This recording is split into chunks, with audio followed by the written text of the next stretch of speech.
In today's live event, we'll engage in a conversation with some of the educators in our network and explore how we can adapt our assessment practices to show and support student learning in hybrid and online contexts. My name is Sarah Tahir. I'm one of the Associate Directors of Professional Learning at GOA, and I'll be moderating our time here today. A little bit about Global Online Academy, or GOA. GOA's mission is to reimagine learning to empower students and educators to thrive in a globally networked society. Our goal today is to really elevate the voices of 4 teachers across disciplines and hear their strategies and tools for assessment in a year that has really been unlike any other. We do hope that you'll leave today with specific ideas that you can apply to your own courses and classrooms. And then beyond learning more about assessment practice, we also hope that you'll have an opportunity to connect with other attendees here today, in addition to our panelists. A couple of logistical notes before we get going. As I mentioned, this session will be recorded and shared with you via email. We'll also be posting a recording of our live event today on our website.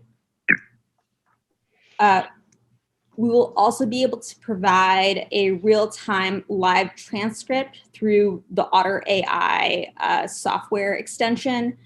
If you click on the live on otter.ai icon that appears on the top left of your Zoom video, you'll be able to open up to a written transcript in real time in a new window.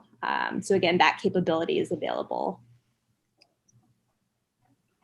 For our session today, we do encourage you to make sure that your Zoom view settings are on speaker view and not on gallery view, as this will allow whoever is speaking to really be placed front and center on your screen.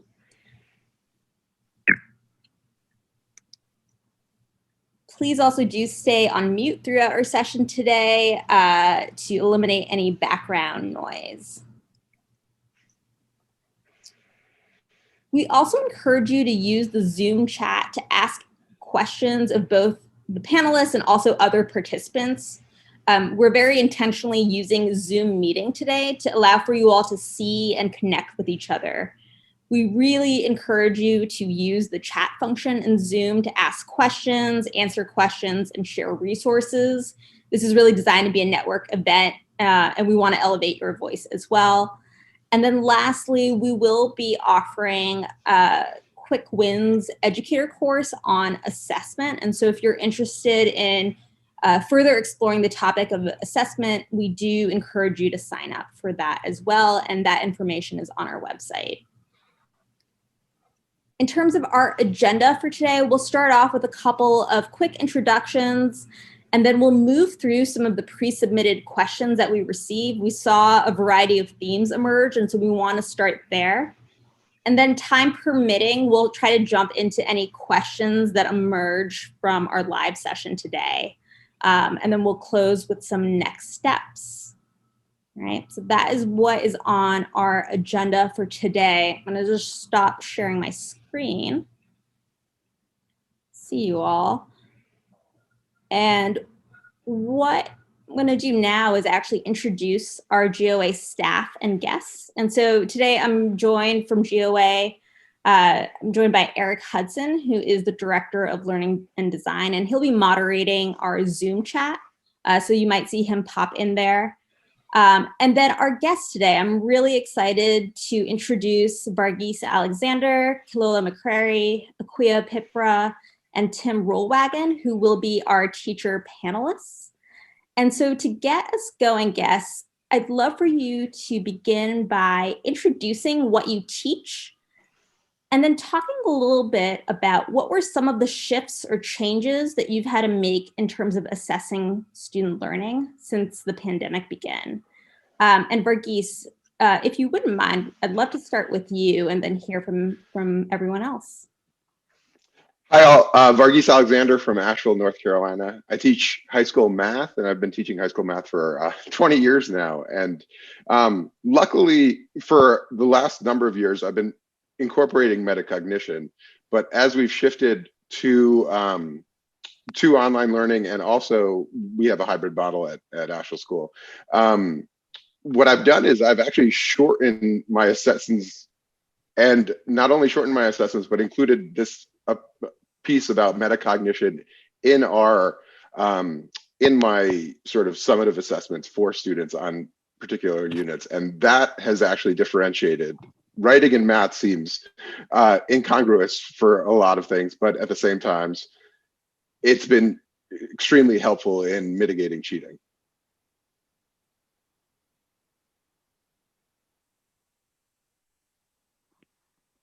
Did I miss something? No, no, no, no. Panelists, feel free to jump in. I would say on a similar note, working with students this year in my upper school class, I teach lower school Spanish and upper school Spanish, talking with students about the growth mindset.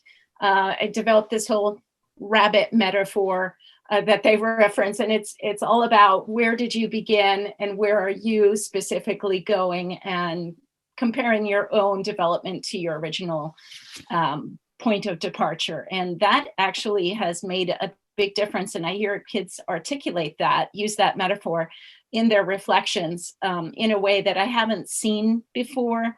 And I feel like it has actually made a difference. Hi, I'm Ikria, and I'm in Atlanta, Georgia. I teach 5th grade math and science. I feel like I'm hearing an echo. Sorry about that.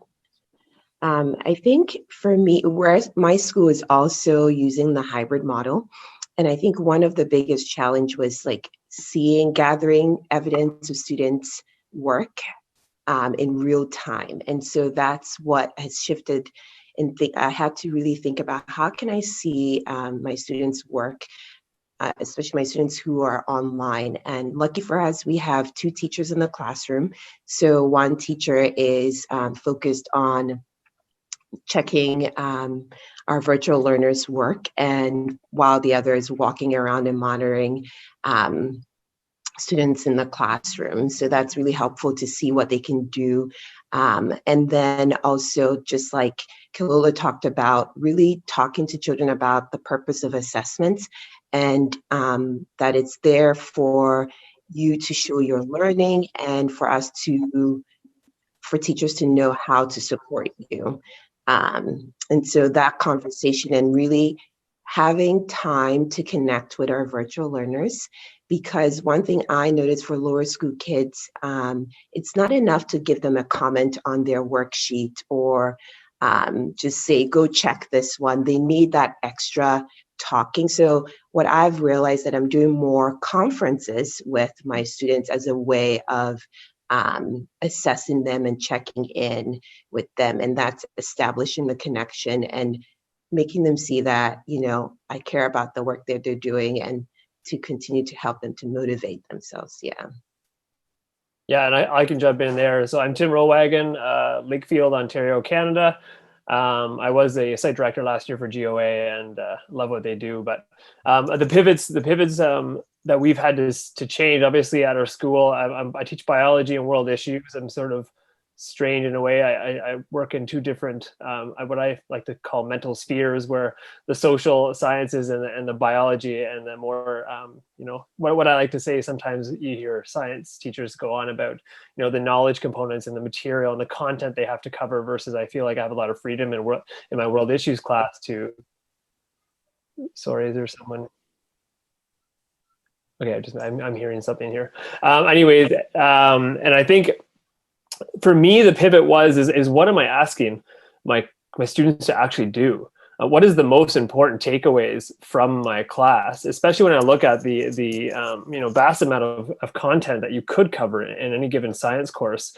I think for me, the pivot really is how do I look at what is most important to cover, What am I asking students to do? How do I have to reevaluate everything about what I used to do? Because in classes, it was easy to give a quiz or it was easy to give a test.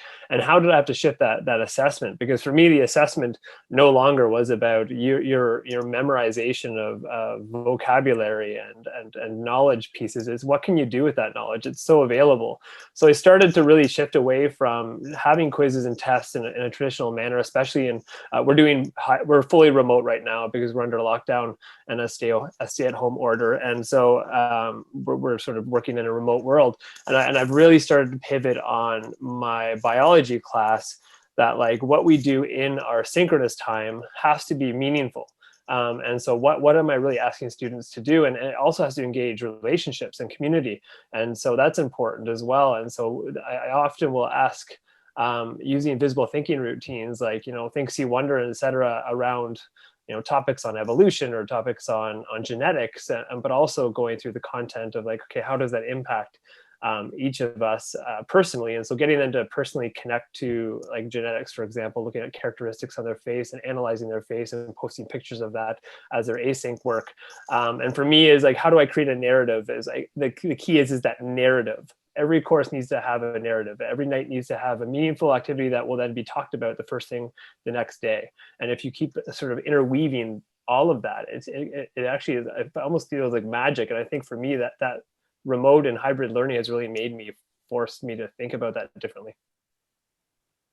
Thank you all so much for these opening thoughts. I think it's really helpful in hearing these different perspectives, especially since you all are coming from very different schools right now.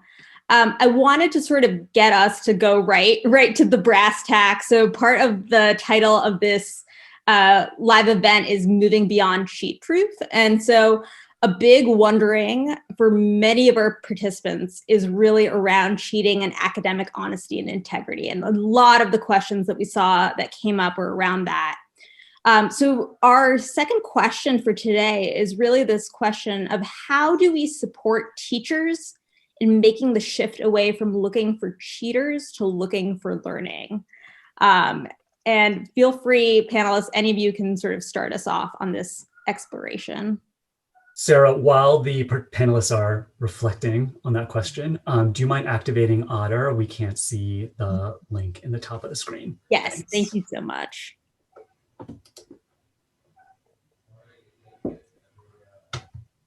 What I might mention is that some of going online has accounted for more contact for me. So we've moved to Microsoft Teams, and we've used, I found that using the chat feature to connect with students is much more at their level, high school students, than email, right? Email to them is formal. And this was a learning that I picked up this last year. But if I was to message them, I could almost have a conference online without an asynchronous conference online with them, and therefore have these one-on-ones with them and reflect on their growth.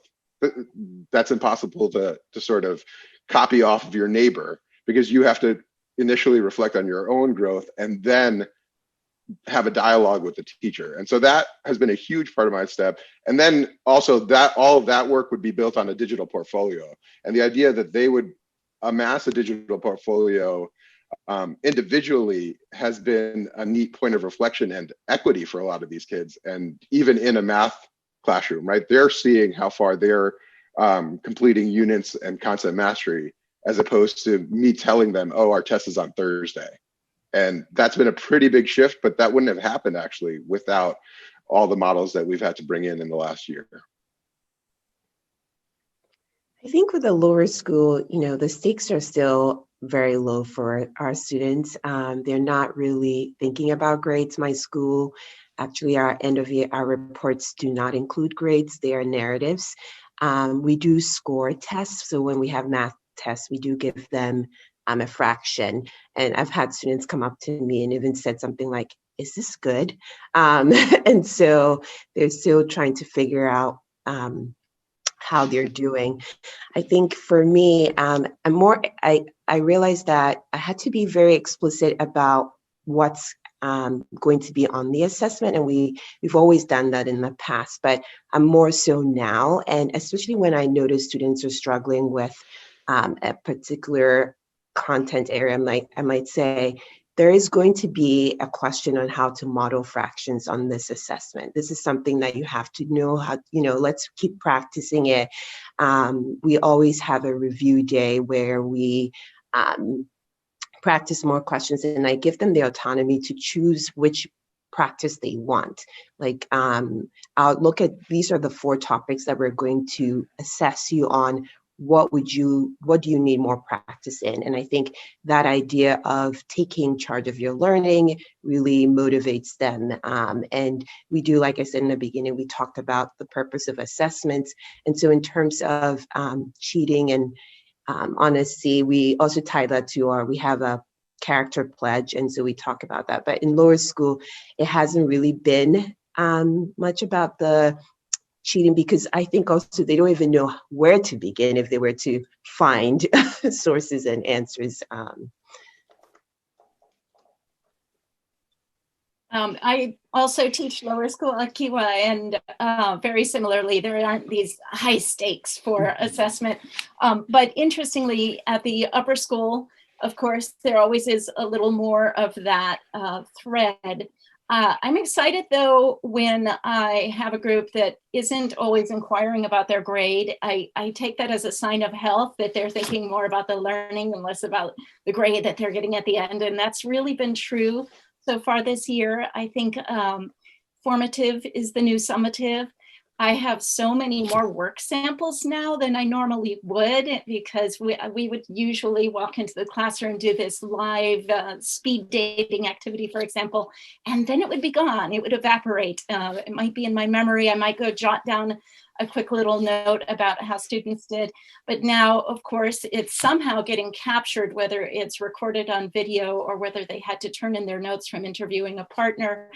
And so for me, when tackling this question of what shifts or changes I've had to make, it really cycled back to the grade book. I had to look at how I was going to be recording their growth overall. And so I changed at the end of the summer from participation, homework and projects, quizzes and tests, and a midterm final to the strands: listening, reading, speaking, writing, and engagement.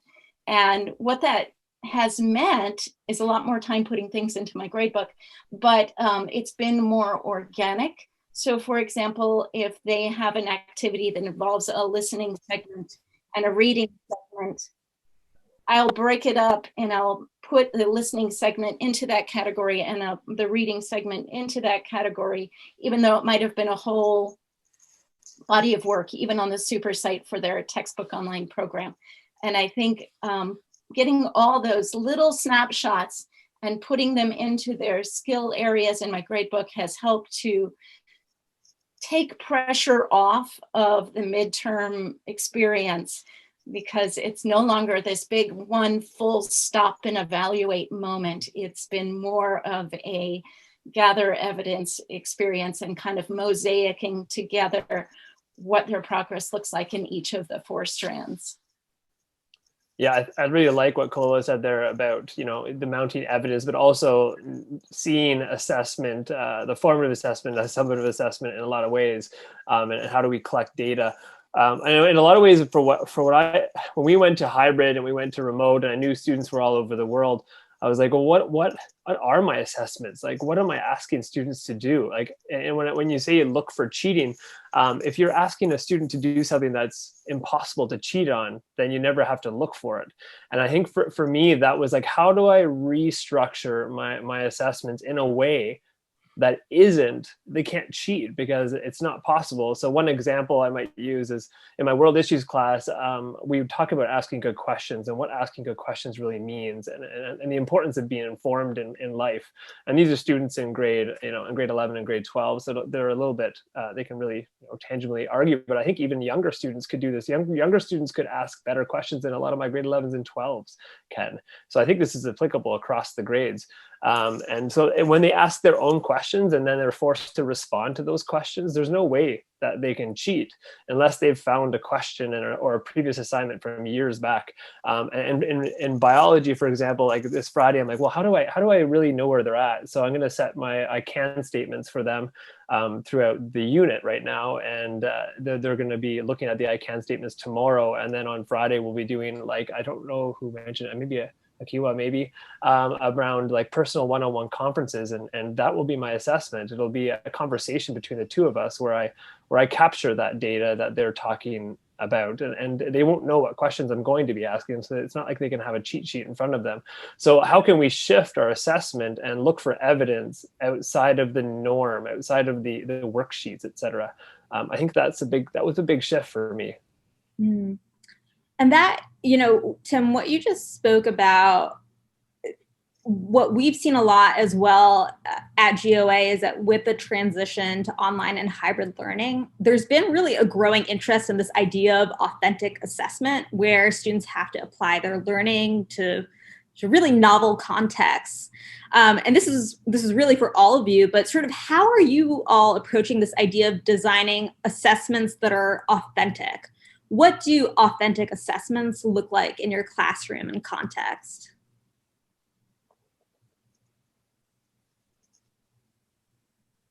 We'll continue the pattern, and I will.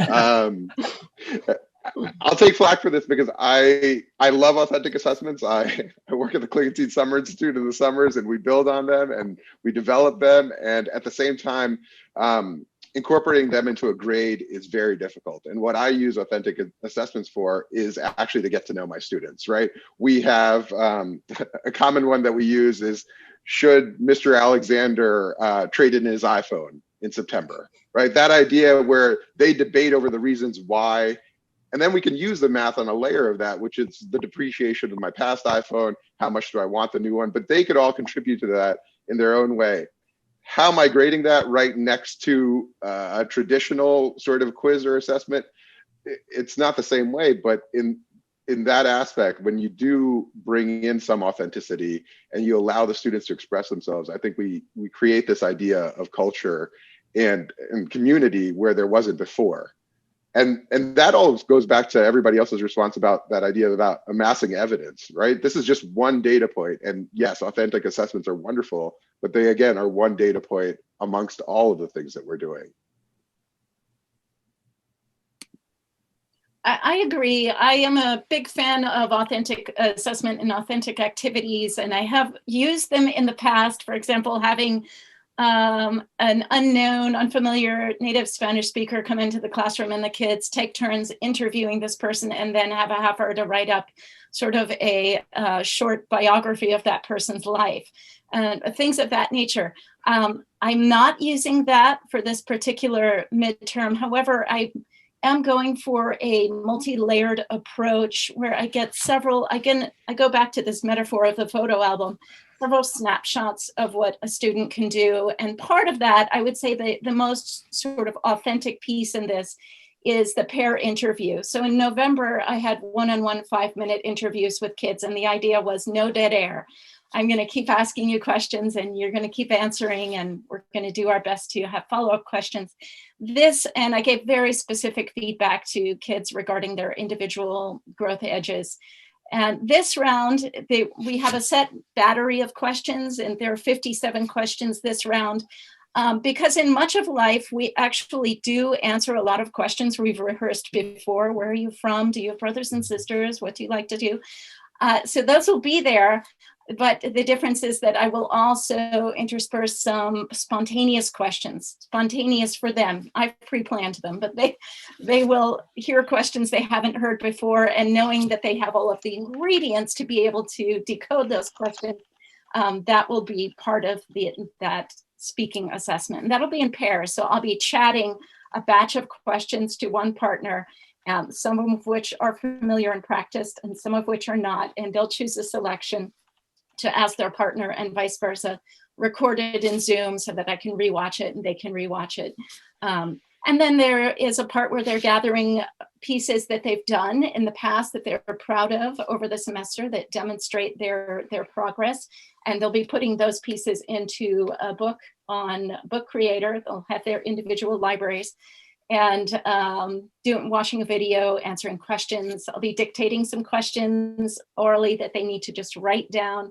But again, choice is something I've learned and appreciate about the GOA instruction. They get to choose the questions they want to tackle. Showing a photograph and they generate questions that they have about that photograph. We always have a lot of fun with that, really unusual, provocative photographs that make them have many questions. So just a multi-layered piece where I get to see more than one sample of each strength: listening, reading, writing, speaking. So our curriculum, we designed it using the understanding by design. And so we did create these performance tasks that have authentic assessments, but with authentic tasks, but with our hybrid model and our schedule constraints, really this first semester was really tricky to get into our performance task. And we're hoping that this spring we can do a few of those and connect our math and science thinking. But one way that I've tried to include authentic task in, especially in math, is through math journals, so that they're reflecting, and those ones often have some kind of story, real life situation, so that they can think through some of the things that they've learned. Can't think of any off the top of my head, but so they can explain their thinking. And so that's what we've been doing, but we're hoping that now that we have gotten more comfortable with our hybrid model, we can introduce those performance tasks again this semester. Yeah, I think when I hear like authentic, it is a word that we need to be worried about using too much in some ways, and I'll add it to things sometimes, like my final world issues. I didn't call it my exam; I called it my authentic skills assessment, and the kids are like, "Well, what do you mean?" Well, I'm like, it's an authentic way of you showing the skills that we've highlighted this year.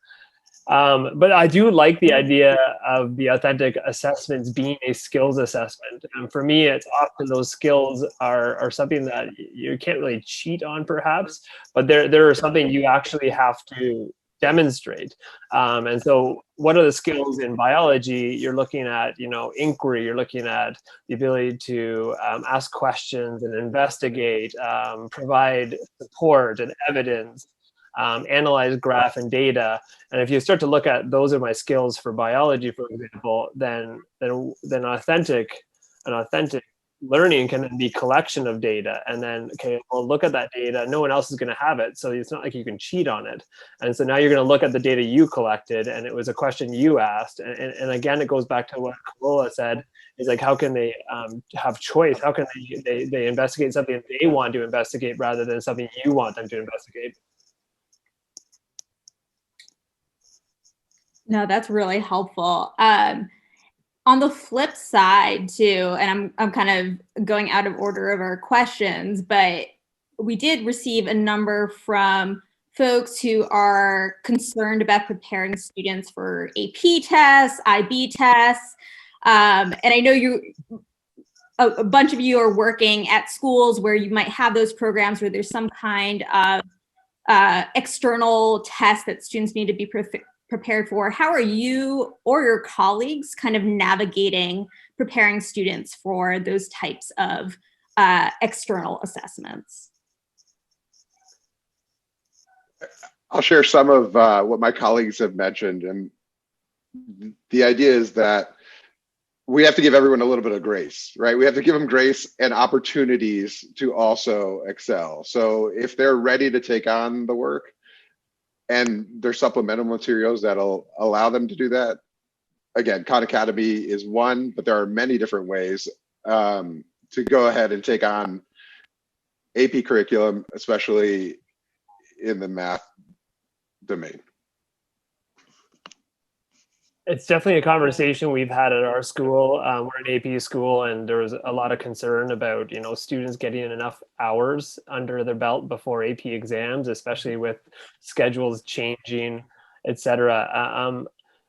And it actually connected back to like teaching for the test. What does that look like? Because you're forced to have this test. So I think if some AP teachers in our school do feel like they have to offer Saturday classes, extra Sunday sessions, and they're trying to fit things in.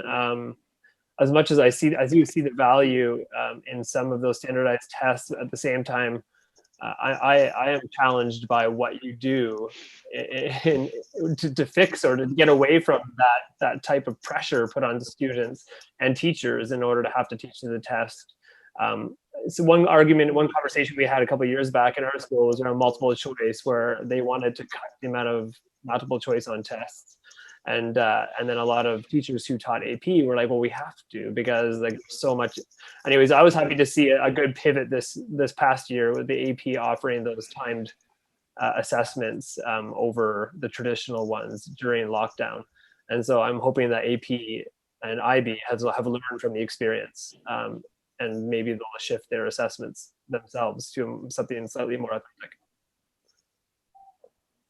For sure. And they're in speaking with colleagues who are sort of working with IB school or in an IB system, as well as in AP, a lot of this goes to what many of you mentioned earlier, is that really putting the emphasis on the formative pieces. So some of those objective elements that would come up in multiple choice, really making sure that those things are part of the formative process, whereas some of the summative experiences are now sort of replicating just really the open-ended responses and sort of the types of questions that assess higher order thinking. And so there's been, I know AP just released as well, sort of a schedule that teachers can follow based on sort of where they are with their content as well. But thanks for that. I want to move to another question, which is around this idea of fairness, which has also come up quite a bit in online learning and in hybrid learning in particular. How are you all ensuring fairness in assessment when some students are at home and other students might be in class? Sort of how are you accounting for these different constituents that you have to kind of assess?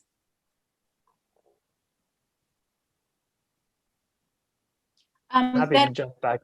No, I'll let you go ahead, Kola. No, please. I was just going to say we don't have that because we've been entirely distanced at the upper school level. But I was going to quickly add to AP, which I don't teach, but I did check in with one of our teachers, AP Spanish.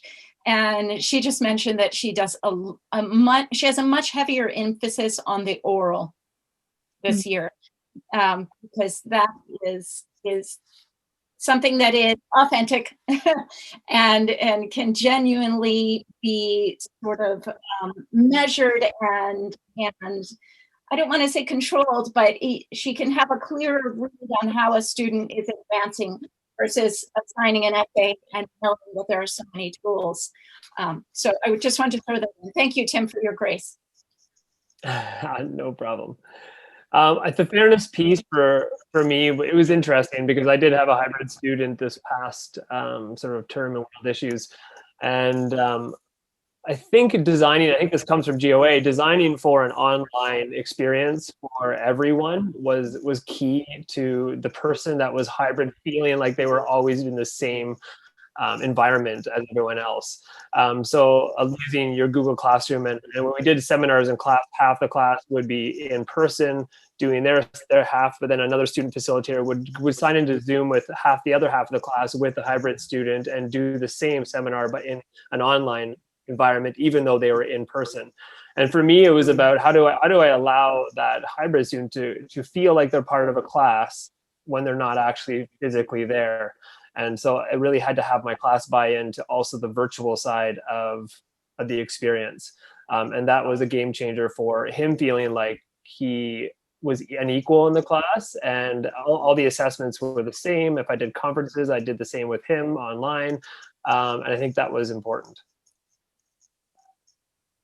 I think, yeah, I think the hybrid I'm also doing the hybrid model. I started the year with about 7 students who were online, and now I've gone down to, now I just have one who is voluntary online, but then of course we do have involuntary cases that occur throughout the year. But it's making sure that that connection is strong. They know that they're part of the classroom community. I find that I want to make sure that I'm calling on them regularly so that they can share their thoughts. And I do more check-ins with my hybrid students, one-on-one or in small groups, so that I can make sure that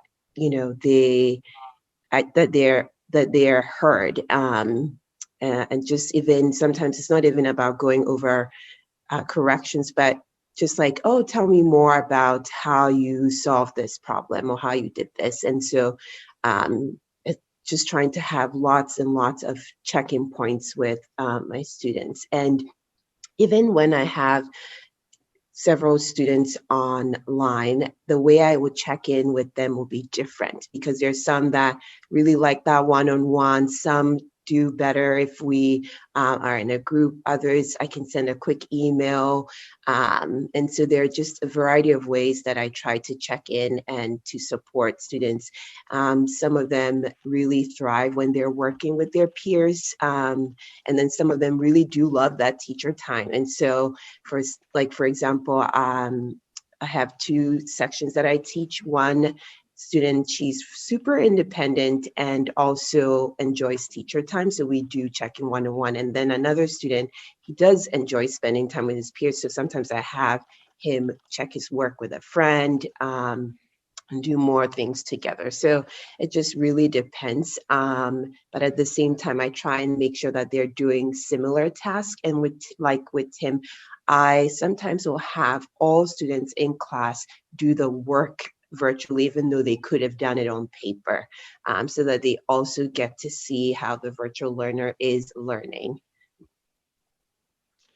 It's funny, I've flipped it exactly the opposite way, where everyone's writing it on paper and making sure that they then digitize it afterwards, because I want to keep that piece of writing math. And one other piece that I would say on this is that we were given some opportunities at the start of this year to experiment. And so I shifted the emphasis of final grades from the summative feedback that I usually have, the summative assessments, to a more formative approach.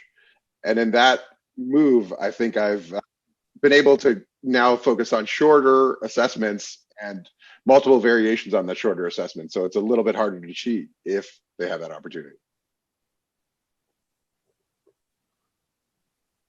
Thank you all so much for that. I'm conscious of the time. We only have about 4 minutes left. And so what I do want to do is actually check in with Eric Hudson. Just, Eric, if you could just highlight some themes or trends that you're noticing in the chat so far. And then what we'll do is we'll close with sort of some next steps.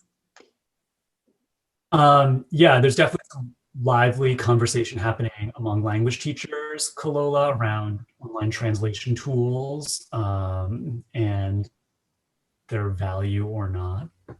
There's also, Varghese, you got a question early on about the use of metacognition, how you assess it, what it looks like and how you assess it. So that's coming through. And then just really good sharing of very concrete tools, using Flipgrid to bring faces and voices to feedback and conversation, and leveraging things like Teams to keep conversation lively, even if it's text-based. So a lot of really good practical insights coming through as well. Great. And let's actually close with that metacognition question. Oh, sorry, go ahead, Kalola. Oh, no, I was just going to say, yes, that Google autocorrect feature that has come in for Spanish, for example, has been quite an event in our department as far as discussion goes. Yeah, it really brings back the idea of that, the importance of the individual connection and checking in with students one-on-one, talking to them about their work. So we have a morning live session for 40 minutes with students and an afternoon 1 hour, which could be asynchronous or almost entirely asynchronous, but we are able to schedule individual appointments during that time. And so we do. There's no getting around the difficulty and the fact that we really don't know if they are using those tools. And now that the Google pre-thinks for you and finishes your sentence as you're composing, even with the best of intention, the sentence is there for you before you finish your thought. That's really difficult to get around. And that does speak to what Marquise was saying about doing handwriting and then immediately having to take a snapshot and turn it in. And some teachers have done that to sort of emulate what we would do in the classroom with writing out an essay by hand and instantly turn it in. Everyone leaves themselves unmuted and so we can hear clicking, and there's no perfect solution for that. And this is why the oral component has become so much more important and a better indicator of growth. Yeah, I wonder if I think it expands on what Verghese said. I like what Kalola said there as well about them writing, but what if anything that's typed is assessed for content, and anything that's written by hand and then uploaded in a virtual way is assessed for their actual ability to write the language itself? Because I think then it's like, what are we assessing at any given minute during that time? I don't know, Verghese, what do you think? It's interesting because what I have them do is ground their reflections and their metacognition on some of the data. So they know how much time they're spending doing math, and they reflect on that. And we were doing that last year regardless, right? When did you start? How many did you get right? How many did you need help on? But now at the start of the year, you focus on that data and then you shift towards what are your weekly goals? Okay, how many different concepts do you want to go ahead and address? And you emphasize the data at the beginning so that they're contributing and they have some way to contribute. And then you coach them through the contributions and how to reflect on the process. And what I've found is this helps for everything, right? It's great in math, but the idea is that they'd be able to reflect about whatever you need, identity, politics, anything that they needed to think about, it transfers. And so those students that don't love math as much as I do, they'll see that there's a potential for transfer in other disciplines. That's great. Panelists, thank you so much for your time today. It's a real honor to sort of hear your varied experiences. I know it's reassuring for our many guests here today just to get a sense of what else is happening outside of their own spheres. I just want to close with a couple of quick reminders. The first being that, I need to share my screen very quickly. The first being that, as we mentioned, we will have the session recorded. And so we'll make that available at some point later this week. You'll receive an email, and we'll also be posting the session on our website. And then just as a reminder, we do have a number of offerings that are coming up. In particular, we have a quick wins series on assessment design that launches January 20th. And so if you are interested in exploring some more concrete strategies, sort of increasing the tools in your toolkit, that is a great course to sort of look into. And then we have additional one-week courses that are coming up as well,